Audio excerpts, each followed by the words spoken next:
We're moving to the Philippines in 2026. Today, I want to share with you a conversation I had with Pearl.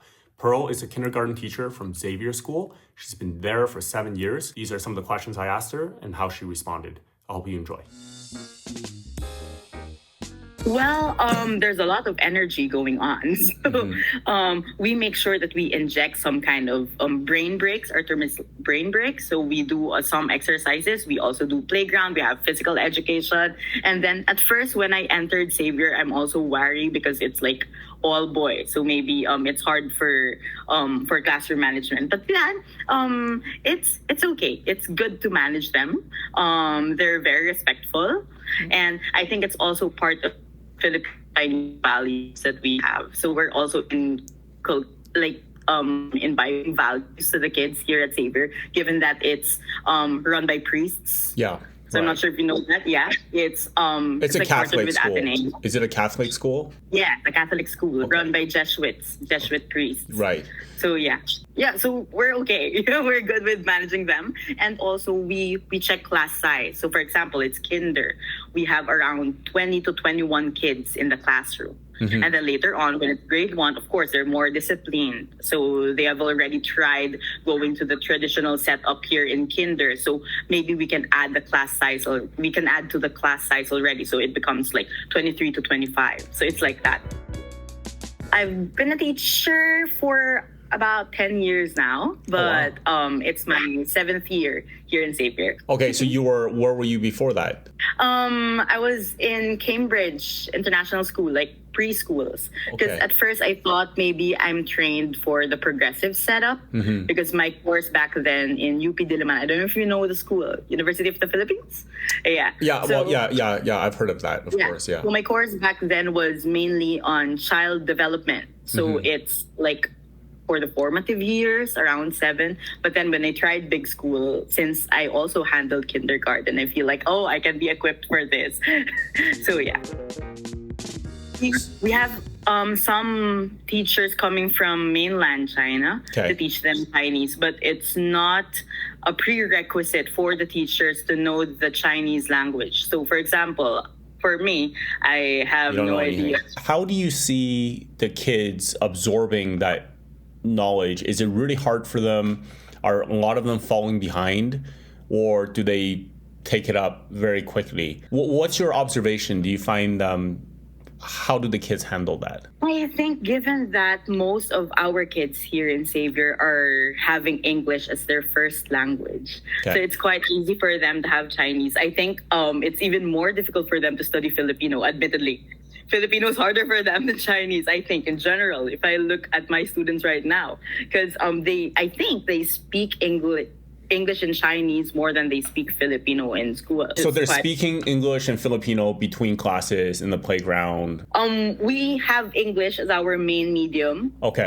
Even during, for example, recess and lunch, we speak English because that's mostly their first language. However, we have subjects that we just use that language. For example, Chinese periods would be around 30 minutes. And 30 minutes a day. But they scaffold it. So for example, they speak in Chinese. They will have English in between just for the kids to understand the Chinese language better. We don't speak Chinese like the whole thing. It's not immersion. We started in kinder, and then we do vocabulary, lots of vocabulary. We check the intonation. Well, because I'm at the back listening to them, even if I'm not learning the Chinese, I get to see what the topic is. So there's like the intonation, the vocabulary, they even do penmanship. So what's nice with Xavier is when I entered, I really found this really nice that we have spiraling. I'm not sure if you're familiar with the term. So for example, we meet as one department from kinder to grade 6, and then we check how the topics are aligned so that we can read scaffold from kinder. These are the topics that they need to study so that they can learn these topics by grade 4. Well, definitely from high socioeconomic backgrounds. Yeah, you think so? So what do they do? Like politicians? They're from high socioeconomic backgrounds, and they're really nice. Well, some may be tough, but I think that goes for all schools. They're really very nice parents, and then some you need a lot of patience as a teacher. But yeah, some are very hands-on. Some would want to communicate to us a lot about how their children are, whereas some not so much. So I think see. it's really for all schools. We have different parenting styles, different discipline strategies for the parents. But what's nice is well, for my parents in all these years, what's really nice is they communicate with me like what discipline strategies would work best for their child. And what's nice with Xavier, well, for us, we're really trained to have this term called cura personalis. It's to care for the person. So it's not just That's us. good. It's not just us teaching like 21 kids and then that's in general. That's the class size, 21 kids?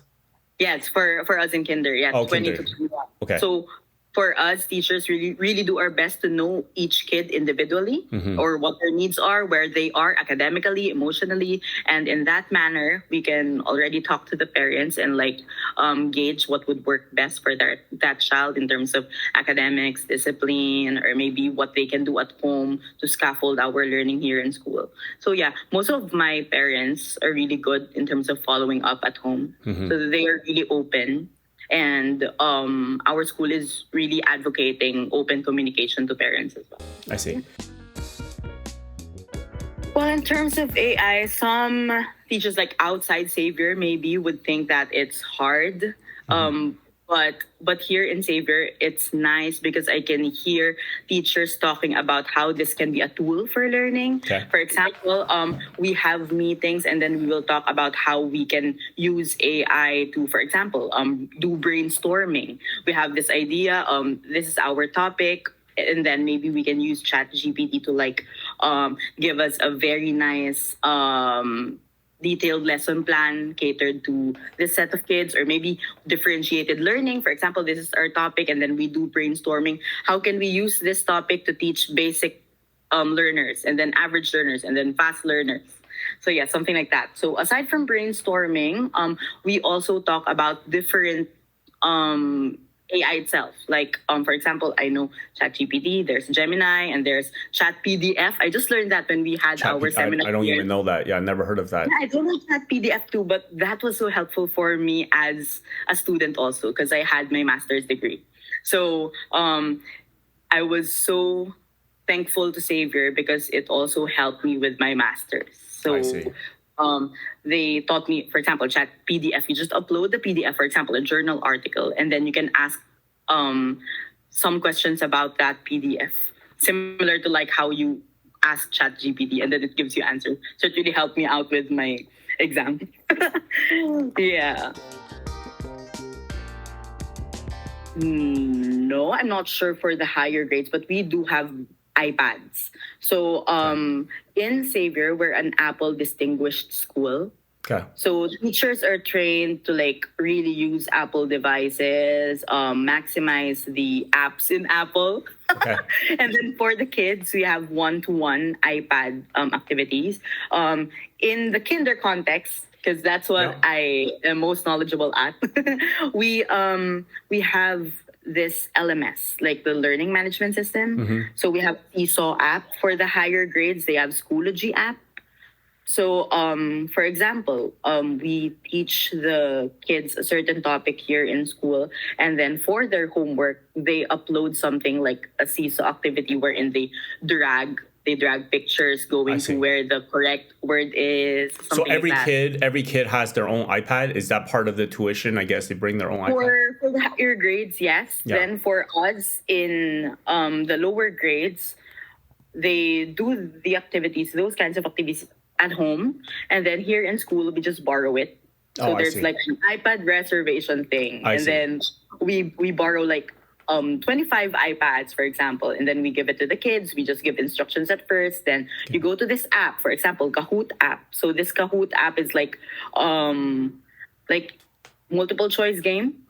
So it's there on the board. The questions are there. We have this really big board that's like an iPad. You can write there.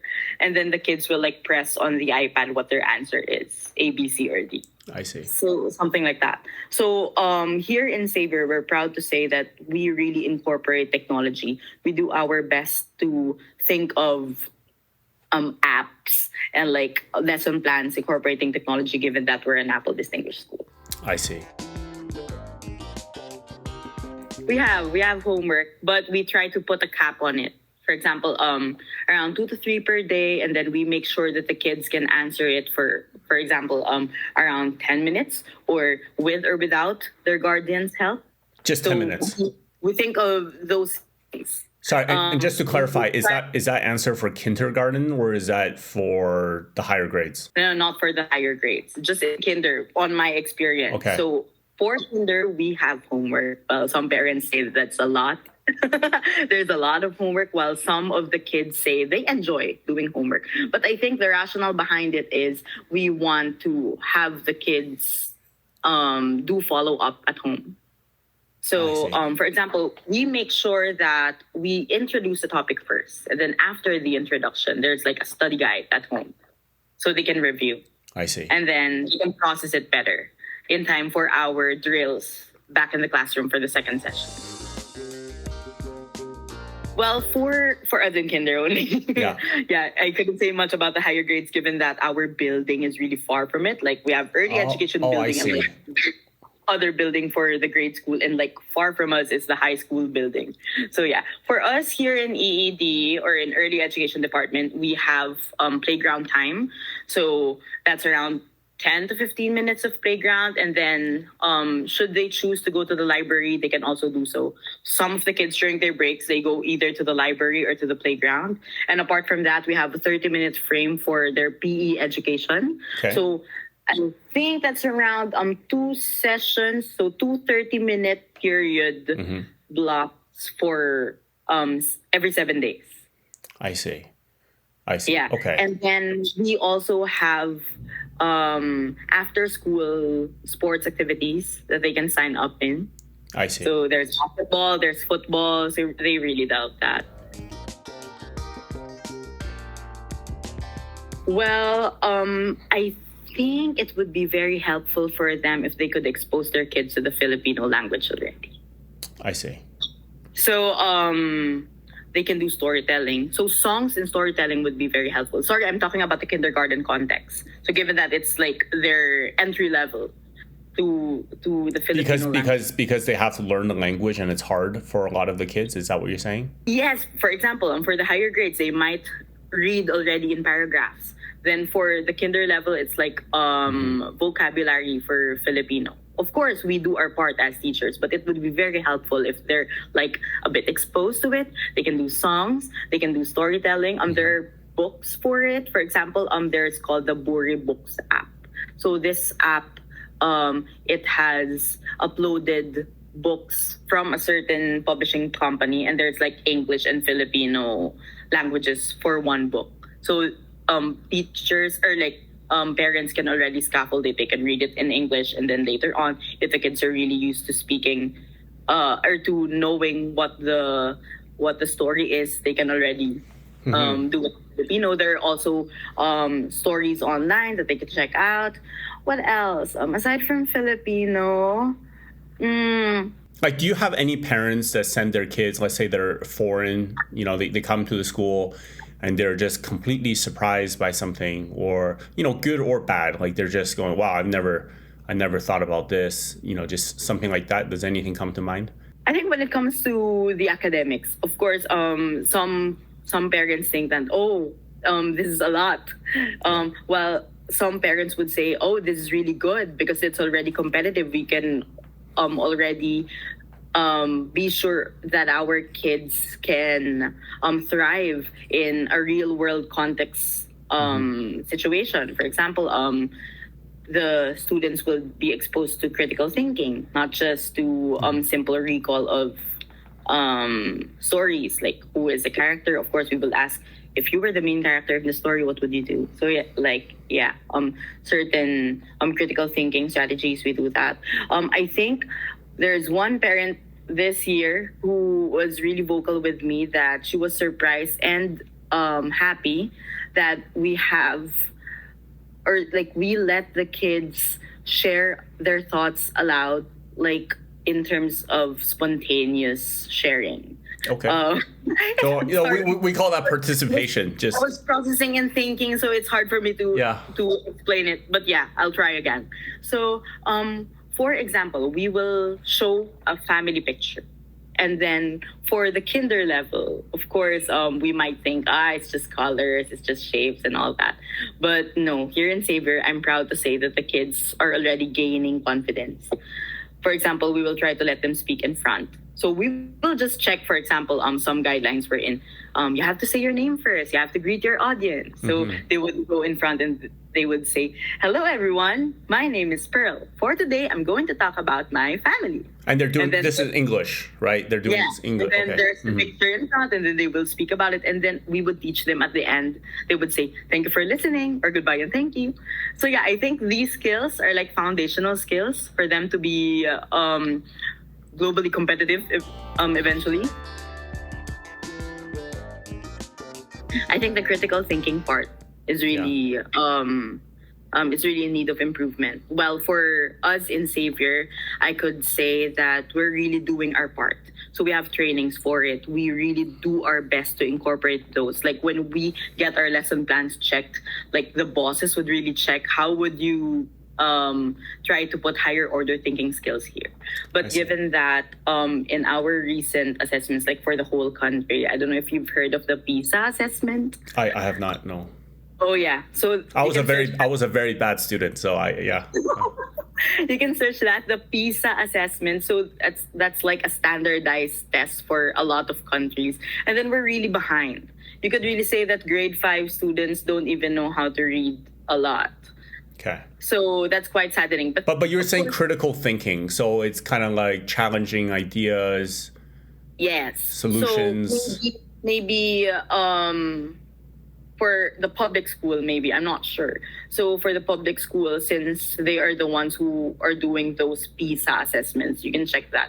The results have shown that they're not used to being asked questions outside of what's common sense. Thank you for watching, and if this content helps you, please consider subscribing or follow me on Instagram @VictorIsFree.